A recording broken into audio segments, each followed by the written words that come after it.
이경입니다. 자막에도 나오고 있습니다만 입맛을 바꿔서 빠진 체중을 그럭저럭 잘 유지하고 있습니다. 여러분들도 본 강좌의 지속적인 시청을 통해서 그 요령이나 비결을 터득하시기 바랍니다. 오늘은 동화선 상도 속의 다이어트 63번째, 63번째 시간으로요.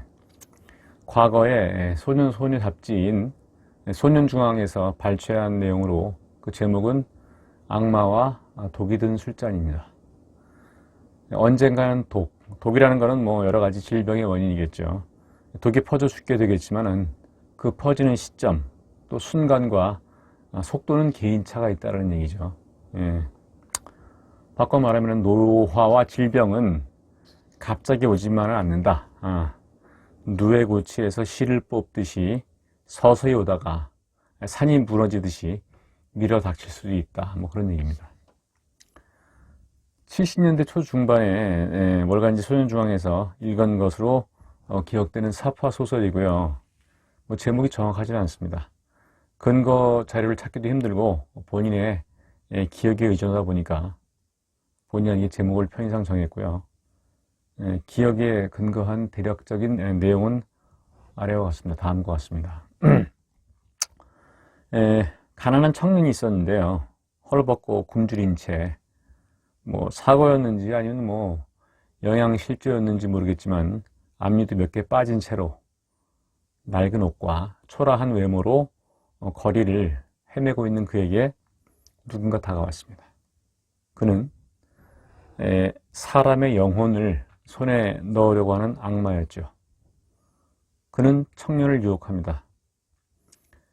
자신이 준비해 놓은 12잔의 포도주를 한 달에 한 잔씩 1년에 걸쳐서 다 마시면은 청년을 이 세상에서, 세계에서 가장 부자로 만들어주겠다라는 제안을 하면서 말이죠. 물론 무조건이 아니라 대가는 내야 한다고 했습니다. 그것은 12잔의 포도주 중에 한 잔에는 독이 들어있는데 그 독이 들어있는 잔을 마시게 되면은 청년의 영혼을 악마가 소유하게 된다는 그런 조건이었죠. 물론 마지막 잔까지 마시기 직전인 11번째 잔까지 마실 때까지도 청년이 독이 든 포도주를 마시지 않게 된다면은 마지막 잔은 마실 필요가 없을 뿐만 아니라 세계에서 가장 부자가 될 수 있고 영혼도 청년이 그대로 소유할 수 있다는 달콤한 조건도 제시하면서 말이죠. 생각에 빠졌던 청년은 일단 나중의 일은 나중에 생각하기로 하고 당장 어려움을 해결하기 위해서 악마의 제안에 승낙하고 말죠. 그리고 만약에 운이 좋아가지고 11번째까지의 술잔에 모두 독이 들어있지 않게 된다면 자신은 아무 손해 없이 큰 부자가 될 수 있을 것이라는 강한 희망도 품게 되었습니다. 다행히 처음 몇 잔은 아무 문제가 없었습니다. 그리고 청년 생각에도 설마 운이 나빠도 그렇지 한두 잔 만에 독이 든 잔을 마실 것이라고는 그러진 않을 것이라는 생각이 들었어요. 회를 거듭할수록 청년의 모습만이 바뀌었습니다. 깔끔한 외모와 기품 있는 옷차림, 부러졌던 앞니도 가지런하게 채워졌고 기사가 운전하는 최고급 차도 갖게 되었습니다. 포도주를 마실 때는 화려하고 깨끗한 손수건으로 차분히 감아 마시는 여유도 보였습니다. 물론 잔을 비운 다음에 긴장하는 모습은 좀 더 신중해지고 많은 것들을 생각하는 모습이었지만 어쨌든 뭐 이제 남은 것은 두 잔의 포도주. 악마를 만나서 거래한 지도 어느덧 10개월이 지나가고 있었습니다.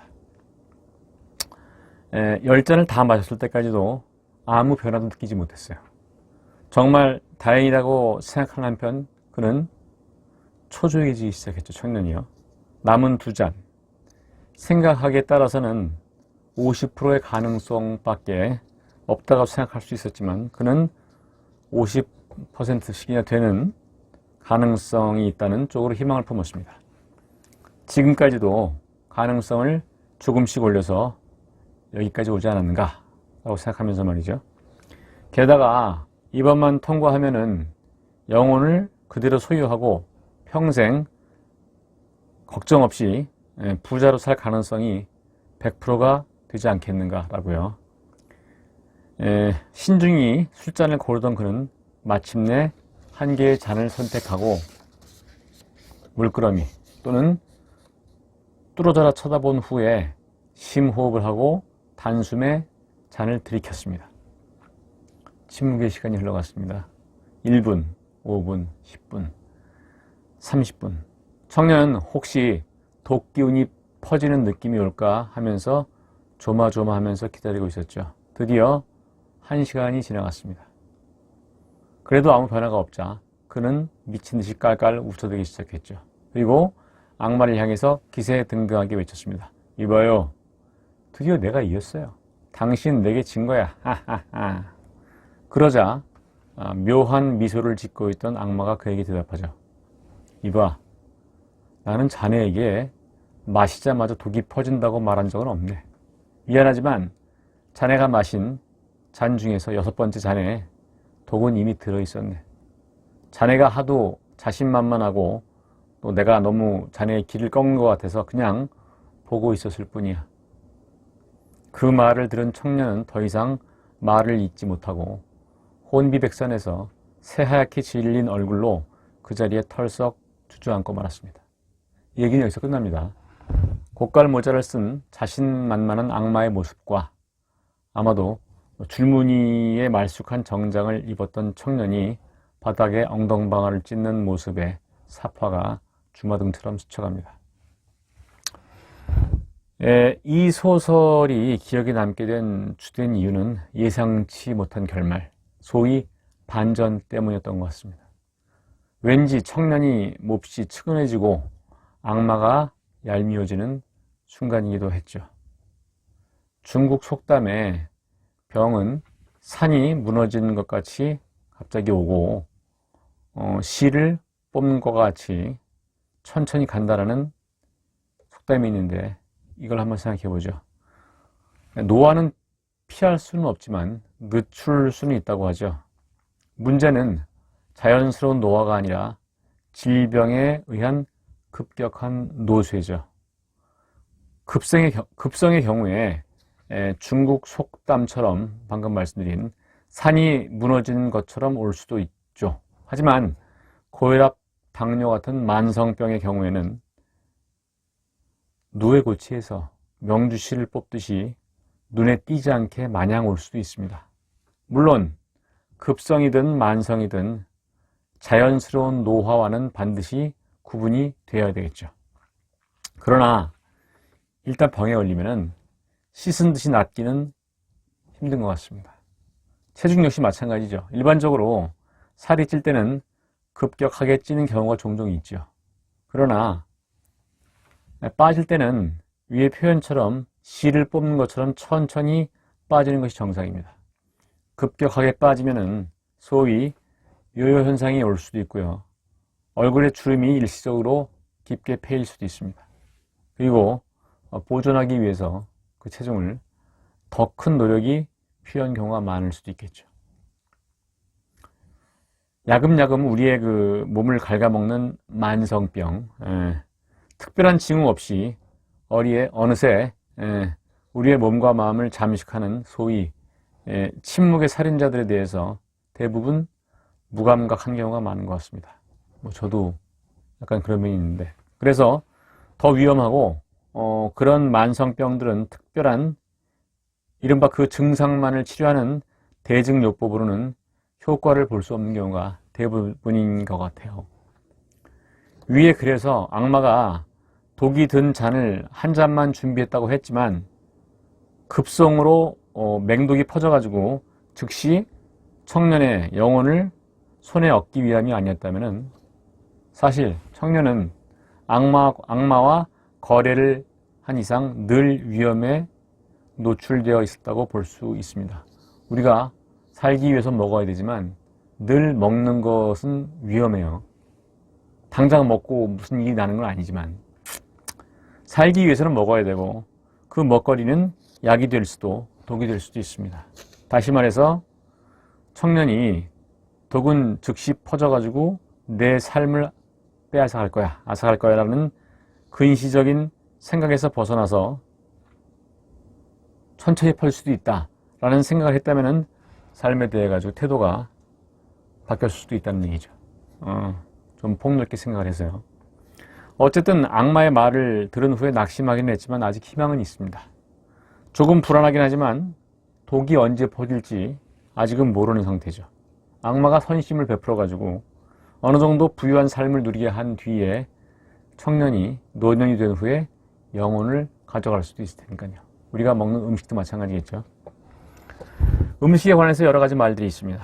계속 언급되는 내용이지만 사실 꼭 그렇지도 않을 수도 있겠지만 음식으로 못 고치는 병은 의사도 고치지 못한다. 치료, 약과 음식은 뿌리가 같다. 당신이 먹는 음식을 내게 알려준다면 당신이 누구인지 알려주겠다. 우리는 음식 때문에 살고 음식 때문에 죽는다. 등등 본인이 어떤 음식을 먹느냐에 따라 가지고 건강이 좌우되면 더 이상 말할 필요가 없겠죠. 또 혈당 스파이크나 달콤한 걸 먹지 말라거나 탄수화물 잔소리를 늘어놓으려나 보다 하고 이 화면을 꺼버릴 생각이 있었다면 잠깐만 기다려주세요. 우리가 유행어 중에서 라떼는 말이야 이런 말이 있죠. 어쩌면 젊은 사람들이 나이 먹은 척하는 사람들을 싫어하게 할 수도 있는 그런 말이 될 수도 있어요. 무슨 말이냐 하면 말이죠. 과거에는 지금처럼 급식이 나오지 않았던 것 같아요. 가끔 양식 스타일이 나오긴 했지만 지금처럼 매번 끼니마다 상대적으로 고열량과 고탄수화물이 포함된 반찬들이 많이 나왔던 것 같지는 않습니다. 물론 과거에도 나물만 나온 건 아니죠. 순수하게 육류나 생선류를 요리한 반찬들이 나왔던 것 같은데 요즘 거기다 꼭 소스나 양념이 추가된 것 같은 느낌이에요. 어떤 단체의 한 주의 식단에 포함된 음식들을 한번 소개해 볼게요. 탄두리 치킨 앤드 또띠아, 몬테크리스토 샌드위치, 옥수수 치즈 함박 앤드 고추 칠리 소스, 미트볼 데리야끼 조림, 한입 떡갈비 채소 조림, 순살 치즈 닭갈비, 오리 간장 불고기, 고구마 치즈 돈가스, 양념 소떡꼬치, 쭈꾸미 오징어 볶음과 소면, 피쉬 앤 칩스. 이런 음식들이 나쁘다는 게 아닙니다. 가능하면은 떡갈비는 너무 달콤하게 졸이지 말고 그대로 두고 소스를 필요한 만큼 발라서 먹게 하거나, 닭갈비는 고추장을 너무 달지 않게 하거나 아예 다른 걸 첨가하지 않은 간장으로 조리하거나, 오리고기도 조미 간장을 섞은 채 조리해서 선택의 여지를 없앨 것이 아니라 필요한 사람이 소스를 첨가해 먹을 수 있도록 그냥 삶아서 썰어 놓기만 하면 어떨까 하는 생각이죠. 돈가스는 치즈나 스위트콘을 넣은 것과 넣지 않은 것을 두 종류로 하든가, 소떡, 소세지와 떡은 꼬치는 양념을 바르지 않든가, 피쉬앤칩스의 생선은 너무 색깔이 노릇할 때까지 튀기지 않던가 하면은 선택의 폭이 넓어질 수 있을 것 같습니다. 근데 문제는 그렇게 하면은 사람들이 음식이 맛이 없다고, 달콤한 맛이 없다고 불평한다는 데 있죠. 따라서 급식 제작을 하는 업체도 어쩔 수 없는 상황이었을 수도 있습니다. 담당 영양사들을 만나가지고 취재를 해본 결과도 예상과 같았습니다.